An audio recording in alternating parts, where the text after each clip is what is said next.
Welcome to Ratna Fan House Sparkling New Year Sale. December 31 முதல் ஜனவரி 4 வரை 5 நாட்களுக்கு மட்டுமே. Sparkling New Year Sale. Ratna fan house, Rajabadar street, T Nagar. Hindu Dharma Seva அறக்கட்டளை நடத்தும் சுதேசி திருவிழா நாள் 26, 27, 28. இடம் காமராஜர் கல்லூரி, தூத்துக்குடி.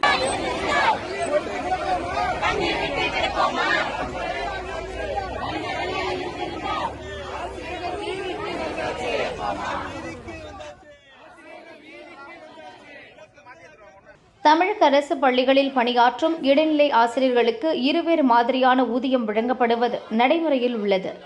இந்த வேறுபாட்டை களைந்து சம வேலைக்கு சம ஊதியம் வழங்க வேண்டும் என இடைநிலை ஆசிரியர்கள் நீண்ட காலமாக வலியுறுத்தி வருகின்றனர்.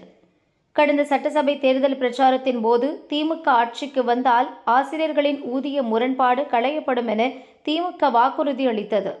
இந்நிலையில் திமுக தலைமையிலான ஆட்சி நிறைவடையும் தருவாயிலும் அவர்கள் அளித்த வாக்குறுதியை நிறைவேற்றாததை கண்டித்தும் இடைநிலை ஆசிரியர் சங்கத்தினர் போராட்டத்தில் ஈடுபட்டனர்.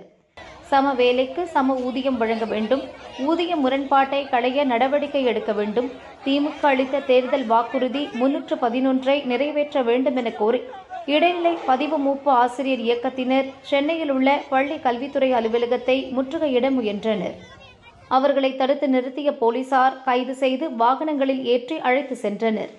போலீசாரின் கைது நடவடிக்கையை எதிர்த்து ஆசிரியர்கள் சிலர் குரல் எழுப்பினர்.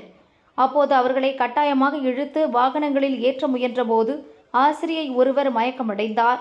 அவரை மீட்ட போலீசார் ஹாஸ்பிட்டலுக்கு அனுப்பி வைத்தனர். ஆசிரியர்களின் போராட்டத்தால் சற்று பரபரப்பு ஏற்பட்டது.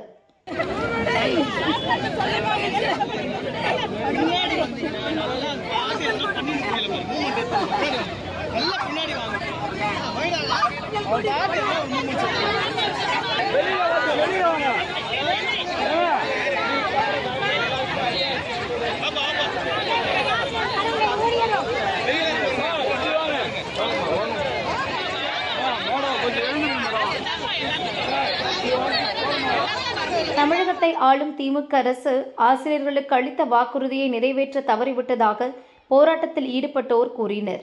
இந்நிலையில் போராட்டத்தில் ஈடுபட்ட ஆசிரியர்களை வலுக்கட்டாயமாக கைது செய்ததற்கு தமிழக பாஜக முன்னாள் தலைவர் அண்ணாமலை கண்டனம் தெரிவித்துள்ளார்.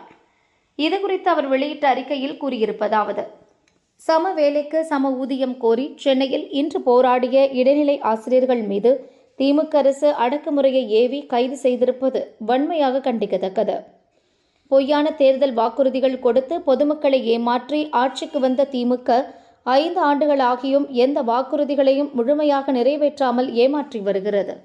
திமுக தனது தேர்தல் வாக்குறுதி எண் 311 சம வேலைக்கு சம ஊதியம் வழங்குவோம் என கூறியிருந்ததை நிறைவேற்ற கோரி தமிழக பாஜக சார்பில் பலமுறை வலியுறுத்தி வருகிறோம். இடைநிலை ஆசிரியர்கள் கடந்த 5 ஆண்டுகளாக கோரிக்கை வைத்தும் கவன ஈர்ப்பு போராட்டங்கள் நடத்தியும் திமுக அரசு அவர்களை கண்டுகொள்ளவில்லை. தங்கள் உரிமைகளுக்காக போராடுபவர்கள் மீது கைது நடவடிக்கை மேற்கொண்டு அவர்களை ஒடுக்குவதையே முழுநேர பணியாக செய்து வருகிறது திமுக அரசு.